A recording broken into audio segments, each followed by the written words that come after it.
Assalamualaikum warahmatullahi wabarakatuh. Sampurasun pamirsa. Sim kuring aep nepangan pamirsa pikeun ngadugikeun warta Persib. Warta anu baris didugikeun dina danget ayeuna nyaeta Persib nyemah ka Balikpapan.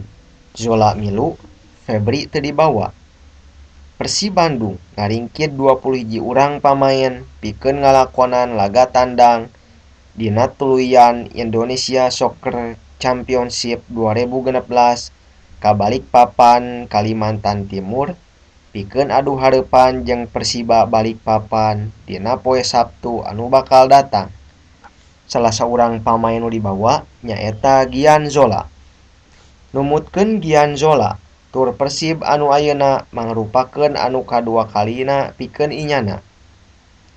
Ieu teh nu ngadua kalian saacana kungsi ka Samarinda nalika Persib adu hareupan jeung Pursamania Borneo FC. Kitu numutkeun Zola. Miluna Zola dina ieu tur taya lian ti lantaran gelandang Persib U21 sejena nyaeta Febri Haryadi masih keneh gering.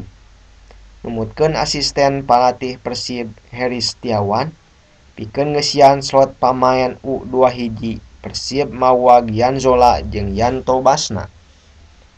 Febri masih keneh gering, jadi nu dibawa teh Zola jeung Basna pikeun ngeusian jatah pamain nu umurna can 21 taun. Kitu numutkeun Heri Setiawan.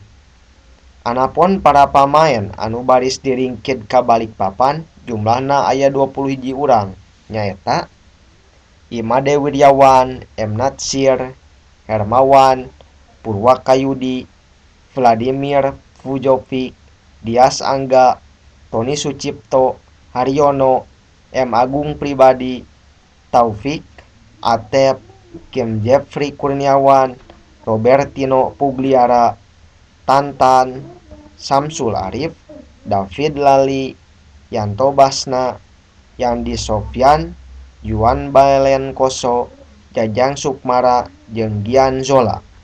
Sakitu warta Persib anu tiasa kapihatur dina danget ayeuna. Sim kuring aep ngahaturkeun nuhun kana panitena. Warta disundakeun tina pikiran rakyat. Wassalamualaikum warahmatullahi wabarakatuh.